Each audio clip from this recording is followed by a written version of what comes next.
Randall Tharp, congratulations, brother. That first big blue elite trophy is on the Tharp mantle now.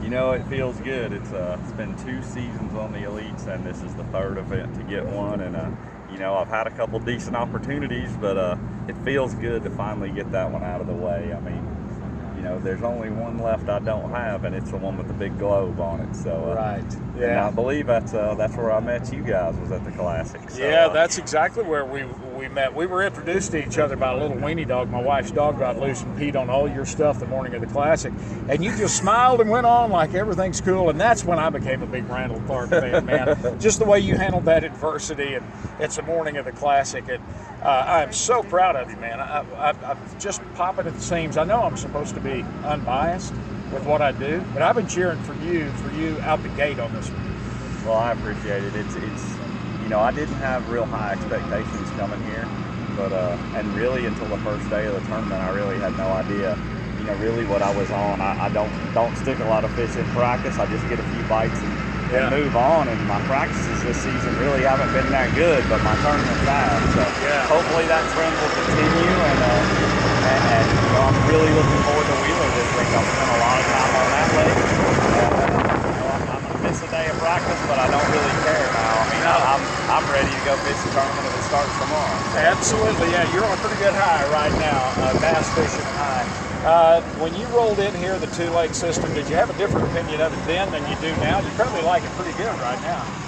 You know, every place I've won, it will always be special to me. I mean, each one is very unique, and I've never even scared winning in the Ozarks here on these lakes, and it's such a beautiful place. I mean, I saw bald eagles, I heard turkeys gobbling, we had deer under a gazebo by our camper sleeping every night, like, you know, and then the bass fishing. I mean, I can't remember the last time I culled through, you know, 50 or 60 bass a day like I did here. And it's just a phenomenal place. It's a phenomenal part of the country, and you know, I always look forward to coming back, whether it's Table Rock or here at Bull Shoals in Norfork. I mean, you know, any of those lakes. I mean, they're each unique and beautiful in their own way. So yeah, I mean, I'm probably the first Bassmaster pro that's ever won on 2 lakes in one event. Hey, that's right. Yeah, you are, because this is the first time it's ever been done. Congratulations. I hadn't even thought about that. Tell folks, because we're in the springtime, there's a lot of bass fishermen across the nation listening to this show. They're going to be coming to these lakes in this White River system in the summer. Big vacation destination for fishermen. You stuck with a jig all 4 days, didn't you? Yeah, you know, I picked up a spook today and caught a couple small ones, and I did throw a spinnerbait about 2 casts on another day, but pretty much for me, I covered tons of water, and I didn't run around. I didn't burn a lot of gas. I just kept my trolling motor down, and you know, just tried to stay positive. And you know, there was a couple dry spells, and then there was a couple of flurries over the people. Yeah. We were out on the lake, and our Wi-Fi was iffy, but there was one point for about a 20-30 minute window there where we had you. You were on camera, and you were thumping some 3-pounders during that window. That must have been your hot time. Yeah, I mean, most of what I weighed in throughout the 4-day event, I caught the last 2 hours of each day. I caught fish from the time I started to the time I came in every day.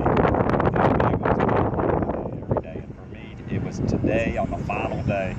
I had a decent sack of fish, probably 15 pounds about 1 o'clock, and most of that got cold between 1 and the time I had to do it. So to finish like that and to catch a big fish on my last cast to win the tournament, I mean, how could you ask for any more? I've won some tournaments, but I've never won one on my last cast. And that's where I was going next, Randall, because people are just not going to believe this, how it worked out. You said on Bassmaster Live, man, I've got it going on here. I'm in my happy place, is what you said. You also called someone a knucklehead or something, but I'm not going to get into that. And then, and then said, I really need one more big fish. Folks, that fish came with 0 time left and on his absolute last cast. What happened? You know, about the last 30 minutes, you're always watching that clock. You know, you're trying to manage the area you're fishing. You obviously want to get to fish it all and give yourself the best chance to catch a big one. And I was out of time, and I was down to my last cast. And I looked at the clock 3 or 4 times, and I was already pushing it close. And, you know, with a chance to win, I didn't want to push it that close. And that was my last cast, and I'd made my mind up. And as the bait was in there, I looked back at the clock, and when I looked back up, it was a perfect cast. It landed about half an inch from the little rocky bluff with a little shelf there. And when I looked back up from the clock, my line had moved about 5 feet. And when I set the hook, I saw her roll up in that clear water. Man. And, you know, I boat flipped her. My line was frayed for 3 feet. I stepped on my rod, broke it in 2 pieces, and then I had to cull and get in. You know, I had about a 15-mile run to get back in on time. So, but when I caught that fish, it landed on the floor of the boat. I really felt in my gut that I had one. And up until that point, it was just, well, maybe not. I didn't know. I knew it would be close because this is a tournament of ounces. I mean, nobody ran away with it. And so to catch a 4.5 pounder.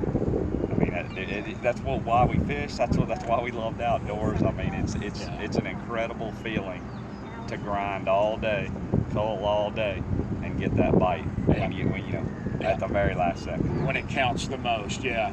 A lot of people want to be in your shoes. Man, I want to be a pro bass fisherman. You better really think it through and look at it before you make that decision. It's grinding, grueling. It's a tough life, man. It's a lot of work other than just what we see out on the water. And it's emotional, isn't it? You put your everything into this. You know, it is a lot of emotions. I mean, and it's I don't think it's for everybody. Everybody thinks it's a glamorous life, but we honestly drive our trucks more than we drive our bass boats and get to fish. And like I said, most people get to go fishing and catch them.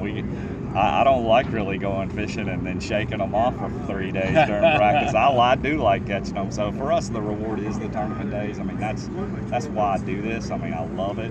And you know, another cool thing that my wife travels with me. I mean, we get to meet really cool people all over this country. We've been from Sacramento, California, to Arizona, to upstate New York, here through the Ozarks. I mean, we usually visit this part of the country every year. You know, I live on the coast of Florida. I've seen just about every inch of this country, and I've seen most of the lakes and rivers, you know, within this country. And it's, you know, each place is unique and special. Yeah, absolutely. Well, as we turn you loose to head to Wheeler, give us a bait and a color on that jig. Yeah, the winning bait was a 5/8 ounce Randall Tharp 4x4 bass jig. The color's golden craw, and that's it right there with a Zoom big salty chunk. It's nothing fancy, just an old school flipping jig and a lot of hard work is what went into this. That thing's got teeth marks in it, man. This one actually don't. This is a brand new this one. Radio, this it's called Theater of the backup. Mind. You're supposed to go with me, Randall. Look at that thing, how it's chewed up, Randall. If you want to see a chewed up one, it's on the end of my rod.